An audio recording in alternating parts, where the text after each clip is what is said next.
Bonjour Monsieur le Ministre, bonjour à toutes les équipes qui vous accompagnent et bonjour à tous les collègues. Je vais rapidement poser le curseur sur une préoccupation que beaucoup de collègues ont mentionné ici. Je rappelle que nous avons 38 maires députés. Ça traduit en fait l'importance des sujets qui sont abordés. Bon, bientôt il en sera 37 parce que je partirai bientôt, en janvier normalement. Mais c'est juste pour dire sur la question d'abord de l'état civil. On revient sur la question parce que c'est une question extrêmement importante et qui pose énormément de problèmes. On en avait parlé en commission, je reviens là-dessus, parce qu'on a appris à l'université que la preuve de l'état et des personnes est établie par l'état civil. À la naissance, au mariage, la filiation, l'habitation, résidence, habitation, etc. Le décès, parce que la preuve devra être matériellement établie par un médecin ou parce que ça arrive avec la disparition et l'absence. Tout ça, c'est établi par l'état civil, alors que nous avons énormément de difficultés avec l'état civil parce qu'il y a des citoyens qui vivent comme vous et nous-mêmes dans cette cité-ci et qui n'ont pas un état civil cohérent, qui n'ont pas un état civil patent. Ça pose énormément de problèmes parce qu'au niveau des examens, on a des problèmes, au niveau du mariage, on a des problèmes. Même aujourd'hui, des enfants naissent, on doit leur faire des papiers, on dit ni le père ni la mère ne disposent d'un état civil probant. Donc tout ce qui est fait à ce niveau-là est extrêmement important.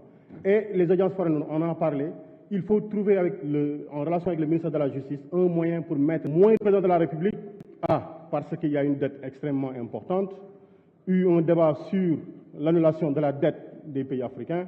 Je viens ici, moi, pour plaider l'annulation du précole pour les communes de Thiès. Parce que le décret de répartition qui a été fait nous a donné des charges sur le précole extrêmement importantes. Je plaide aujourd'hui pour l'annulation de l'intégralité de la dette du précole pour les communes de Thiès-Est, Thiès-Ouest, Thiès-Nord et la mairie de ville. Je viens sur le marché central de Thiès. On en a parlé ce matin en disant qu'il y avait des députés qui avaient demandé à ce que cela soit mis entre les mains de la ville de Thiès. Je précise tout de suite. Je suis le maire de la commune de Thiès-Nord. Quand je suis arrivé, j'ai travaillé pendant des mois sur la question du marché. Aujourd'hui, par un PPP, j'ai engagé un financement de 1,9 milliard pour reconstruire le marché sur trois niveaux avec 1310 cantines de 6 mètres carrés, 8 mètres carrés et 12 mètres carrés. Vous comprendrez que je n'accepterai pas que ça aille à la ville. Parce qu'il y a un marché aux poissons qui est construit pour la ville. Nous aimons bien la ville, nous voulons bien que la ville ait énormément de moyens, mais tous les désagréments du marché sont dans la commune de Thiès-Nord et nous avons engagé des opérations extrêmement importantes pour y apporter des réponses. Je ne conçois pas que cela puisse se faire en fait à ce niveau aussi facilement. Je parle, tout à l'heure on a parlé de la non-réalisation des pôles territoires. Qu'est-ce qu'on attend pour cette situation-là? J'en viens aussi à une situation particulière. Au-delà de la situation des maires, il s'agit de la situation des émoluments des délégués de quartier. Ils ont énormément d'engagement, énormément de missions. J'en avais parlé au ministère de l'Intérieur. Je vous en parle parce que et les délégués de quartier et les chefs de village, aujourd'hui, avec la situation économique que nous vivons, il est important que l'on fasse quelque chose pour ces délégués de quartier-là et qu'on revoie à la hausse les émoluments qu'on leur donne parce qu'ils font énormément de travail du matin au soir et ils ne s'arrêtent pas de le faire. Donc, je voulais également attirer votre attention sur cette situation-là. Et enfin, sur la fonction publique locale, on en a parlé. Moi, en tant que maire, je soutiens les préoccupations qu'ils ont. Je soutiens totalement.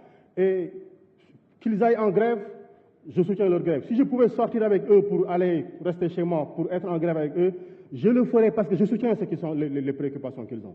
Le droit de grève est un droit qui est constitutionnellement garanti. Ils l'exercent parce qu'ils ont des préoccupations. Et il est important, comme on pense à tous les citoyens, qu'on puisse aussi tourner un regard vers eux et régler définitivement cette question. Il ne faut pas qu'on prenne l'habitude de laisser pourrir des situations et un matin, donc, comme un sapeur-pompier, apporter des réponses. Il nous est possible, là maintenant, et nous, apporter des réponses. Monsieur le ministre, j'espère nous engager tous à trouver des solutions par rapport à la situation de la fonction publique locale, des agents que nous avons, parce que les salaires, je le dis, avec tout le respect que je dois aux autorités que vous êtes, les salaires sont minables. Je suis vraiment désolé de le dire, mais ça se passe comme ça. Merci beaucoup. Salam. La parole est à notre collègue El Hadji Oumar Youm.